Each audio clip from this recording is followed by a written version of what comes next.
हैं वो राजस्थान यूनिवर्सिटी के गेट के ऊपर दिन और रात बैठे हुए हैं और कहा जा सकता है कि इस वक्त जो 45 से 48 डिग्री का टेम्परेचर है उसके अंदर भी बैठे हुए हैं। हमारे साथ कुछ अभ्यर्थी मौजूद है।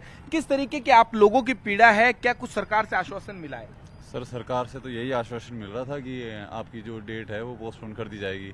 सबने यही कहा था कि आपका काम हो रहा है, चल रहा है। अभी तक भी ये कह रहे हैं कि मीटिंगें चल रही है, लेकिन अभी तक भी मतलब हमें अब कोई उम्मीद नहीं है सरकार से। पता नहीं सरकार हमारे साथ में क्या करना चाहती है। बीजेपी के प्रदेश अध्यक्ष ने आश्वासन दिया, लगातार आप मंत्रियों से मिल रहे हैं, आज किरोड़ी लाल मीणा जी आए, हनुमान बेनीवाल से मिले, आखिर दिक्कत कहाँ आ रही है?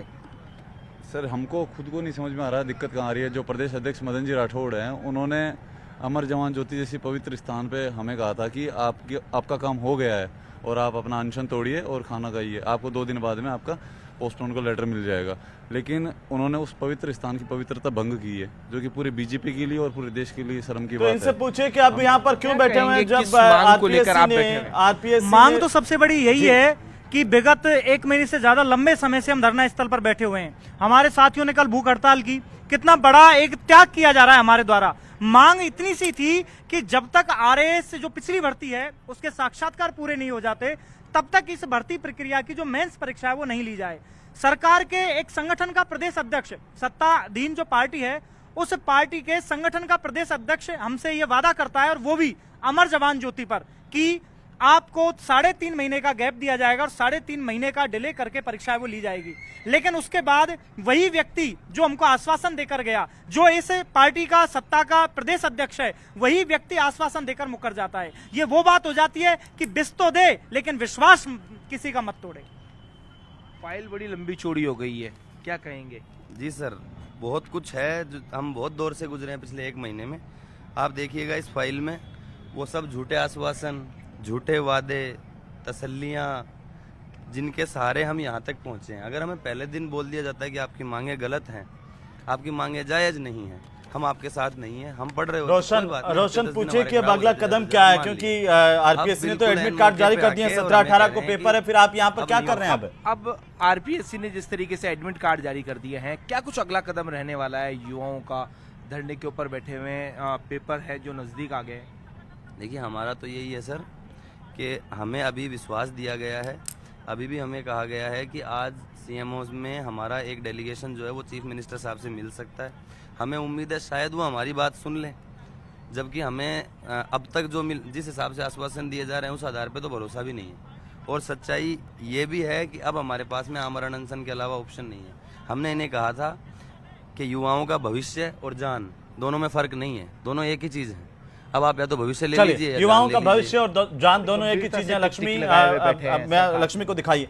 लक्ष्मी, आप क्या कहना चाहेंगे? और सबसे पहले तो माफी चाहता हूं कि ऐसे समय में जब आपके पास बहुत कम वक्त है, ऐसे समय में हम लोग आपका वक्त ले रहे हैं। बोलिए, आपकी पीड़ा क्या है? लक्ष्मी सर, पिछले 15-20 दिनों से हमें ये आश्वासन दिया जा रहा है, जो लीडिंग पार्टी है उनके ही नेता है 50 से ज्यादा जिन्होंने सपोर्ट दिया है। मैं वही पूछना चाह रही हूँ कि सर, क्या सत्ता का केंद्र कौन है? सत्ता का केंद्र सर, इनमें से जिन सब लोगों ने हमको आश्वासन दिया है, उप मुख्यमंत्री है, 40-50 के आसपास सांसद और विधायक है, अगर इनकी बात नहीं मानी जा रही है तो फिर सर हम किसके पास जाएं? सर, 15-20 दिनों से आश्वासन पे आश्वासन दिए जा रहे हैं कि आपकी बात पहुंचाई जा रही है, आपको सीएम साहब से मिलवाया जाएगा, आपका डेलीगेशन जा रहा है, हम आपकी पीड़ाएं समझ रहे हैं। तो सर, ये कब होएगा फिर? आप मतलब ब्यूरोक्रेसी इतनी हावी कैसे हो सकती है सर? सर, ये सीएम साहब के अधिकार क्षेत्र का वो है सर। पिछली बार भी जब चुनाव में 2021 की भर्ती में जब चुनाव में 15 दिन का टाइम मिला था सर, उनको 15 दिन वो हुए थे, टीचर्स वगैरह जो थे उनका, तो भर्ती उस पे पोस्टपोन की गई थी सर, कि उनका 15 दिन का टाइम खराब हुआ है, उनको आरएस की भर्ती। जी सर, और वो कैबिनेट की बैठक लेकर के पोस्टपोन कर दी गई थी। जी सर, इसी बात पे की गई थी सर। इसका मेन मुख्य जो कारण था वो ये था कि जो चुनाव के जो लोग हैं उनको पढ़ाई का यहाँ पर अब चुनाव नहीं है ना, जो चुनाव जो है सिर्फ उसमें सर सिर्फ 15 दिन का टाइम लगा था। और जबकि आप ये वाला टाइम देखो तो 22 अप्रैल को वो हुआ था, पहलगाम अटैक हुआ था, और उसके बाद में 7 मई को ये हुआ है आपका, और अभी तक ये कितना टाइम हो गया? कम से कम हमें ऑपरेशन सिंदूर और उसके बाद डिस्टर्बेंस। ठीक है लक्ष्मी, मैं आता हूँ वापस में, मैं आता हूँ। और लगभग 300 सीटें बर्बाद हो रही है सर। क्या कहना चाहती हैं आप सरकार से इस वक्त, क्या कहना चाहेंगी? संक्षेप में मैं यही बताइए। कहना चाहूंगी कि सर या तो आपको पहले आश्वासन नहीं देना चाहिए था, और अगर आपने आश्वासन दिया है तो अब बच्चों को इस तरह से मजबूर नहीं किया जाना चाहिए। संविधान का पालन किया जाना चाहिए। संविधान में एक फेयर कंपटीशन हमें दिया गया है सर। और दूसरी चीज है कि आप हमारा ये हक नहीं छीन सकते सर। 300 पद जो बेकार हो रहे हैं, जो हमारा समय बर्बाद हुआ है, जो बच्चों के पैसे बर्बाद हुए हैं, जो आपकी टेक्निकल जो एरर है उसका हमें बलि का बकरा नहीं बनाया जाना चाहिए सर। जी, मैं आता हूं आपके पास में। मनोज भी हमारे साथ में हैं। मनोज मीणा, आप क्या कहना चाहेंगे, क्योंकि आप भी पिछले कई दिनों से बैठे हुए हैं, आपकी क्या डिमांड है? और आज मैं देख रहा था कि कुछ इस तरह की तस्वीरें आ रही थी, इतनी भयंकर गर्मी में जो छात्र छात्राएं बैठे हैं वो बीमार भी हो रहे हैं, अस्पताल उनको ले जाना पड़ रहा है।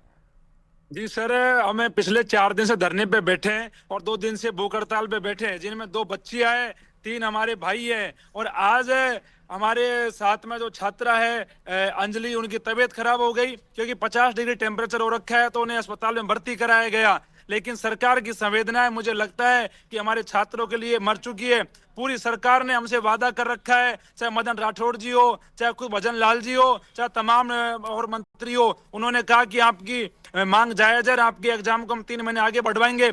और कल आप ही के डिबेट चैनल में डॉक्टर अपूर्वा जी ने कहा था कि जो फर्स्ट ग्रेड पोस्टपोन की मांग कर रहे हैं, इनकी मांग जायज है और इनकी मांग पे विचार कर रहे हैं और इनकी डेट आगे बढ़ेगी। लेकिन आज क्या हुआ?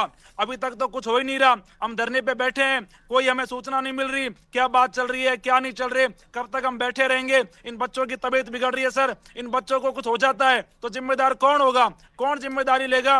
वो ये सब किसान के बच्चे हैं, ये पढ़ने के लिए आए, कंसर्न करने के लिए आए बेचारे। सरकार को ध्यान देना चाहिए और इस मांग को मानना चाहिए, क्योंकि नेट यूजीसी का एग्जाम सर फर्स्ट ग्रेड से टकरा रहा है। राजस्थान के इतिहास में ऐसा पहली बार हो रहा है कि 2 एग्जाम एक साथ हो रहे हैं। और सर नेट यूजीसी के चलते यूपी में पीजीटी का एग्जाम यूपी सरकार ने पोस्टपोन कर दिया, वहां भी बीजेपी की सरकार है। तो राजस्थान सरकार क्यों नहीं समझ रही? क्या राजस्थान सरकार की भावना छात्रों के लिए मर चुकी है?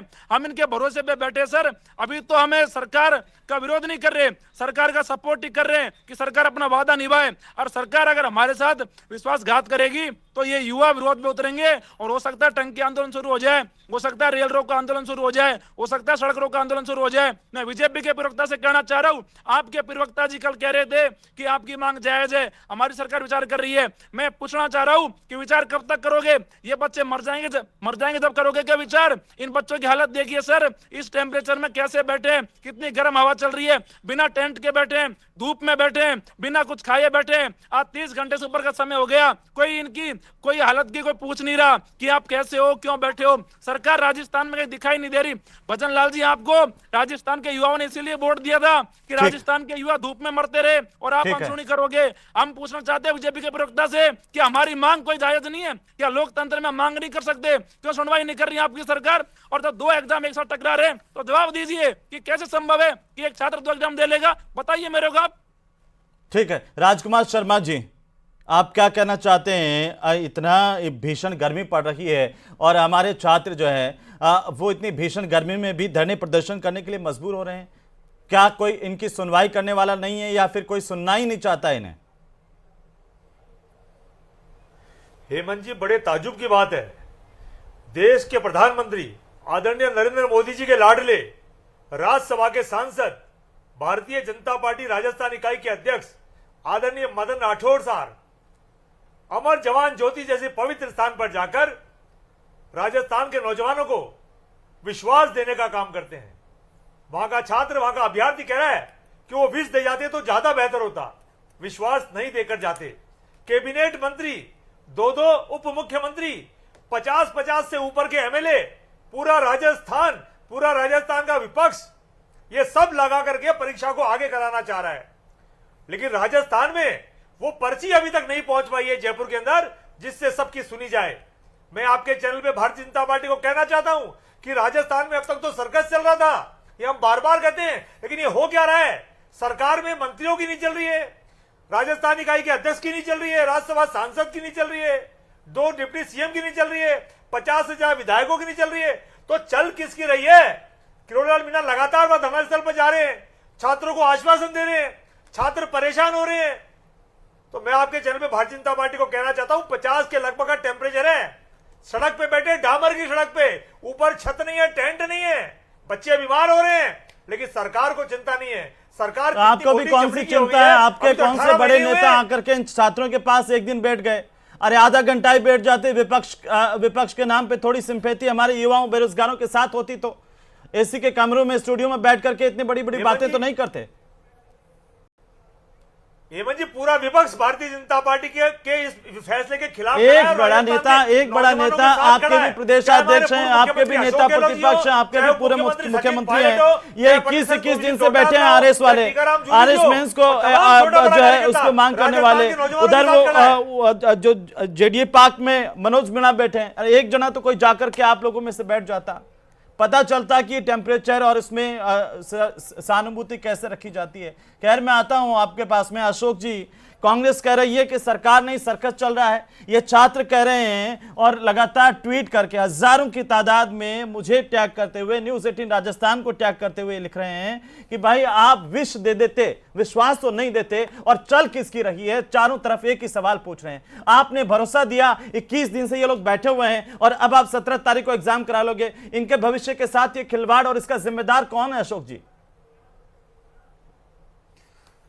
देखो हेमंत जी, तो सबसे पहले तो आप देखिए कि यदि आरपीएससी एक संस्थान है और वो संस्थान स्वायत्तता लिए हुए है और संविधान के अनुसार वो उसको चलना है और उसकी निष्पक्षता, पारदर्शिता और समयबद्ध रूप से उसका निष्पादन हो, परीक्षाएं हो, समय की सारणी के अनुसार यदि परीक्षाएं होगी, आगे की परीक्षाओं में दिक्कत नहीं आएगी। ये छूट बनवारीलाल लाल जी सरकार ने इन 1.5 साल के कार्यकाल में दी है। कोई भी एग्जाम हो, उस एग्जाम को समयबद्ध रूप से कराना, उसका कैलेंडर जारी होना, विशेषज्ञों का पूरा पैनल जो आरपीएससी चाहती है उसके अनुसार कराना, कोई पेपर लीक जैसी घटनाएं नहीं घटित होना, ये नहीं हो। अब मैं इस वर्तमान की बात पर आता हूं आपके जी। जिस हिसाब से यदि किसी जनप्रतिनिधि का, क्यों लोकतंत्र है, लोकतंत्र में लोगों का शासन है और उसमें युवा भी लोकतंत्र में जनप्रतिनिधियों के सामने जाते हैं, चाहे सांसद हो, चाहे विधायक हो, या हमारे प्रदेश अध्यक्ष जी हो, या मंत्री हो, चाहे हमारा शासनकाल रहा हो या कांग्रेस का शासनकाल रहा हो। उनकी भावनाओं का हमें आदर करना चाहिए और उनकी भावनाओं को जो संस्थाएं हैं जो संवैधानिक रूप से चल रही है, जो कमीशन है आरपीएससी जैसा, उसके पास में उन भावनाओं का भेजा जाता है और वो अपनी फुल मेजोरिटी की जो आपकी कमीशन फुल बेंच होगी उसके सामने उन बातों को रखा जाता है, उनके एडवाइस को, उनके एक छात्रों को इतने दिन से जो उनके आश्वासन है उसी की कड़ी है सर। अशोक जी, मैं दुख के साथ मुझे कहना पड़ रहा है कि फिर डिप्टी सीएम ने क्यों लेटर लिख करके इनको कहा? नहीं, मैं कहना चाह रहा हूं फिर अगर इतना ही स्वायत्त शासन बॉडी है तो उनको कहना चाहिए था कि आप जाइए आरपीएससी चेयरमैन के पास में, आप आरपीएससी के कार्यवाहक चेयरमैन उस वक्त उनके पास भेज देते। सरकार के मंत्रियों ने लेटर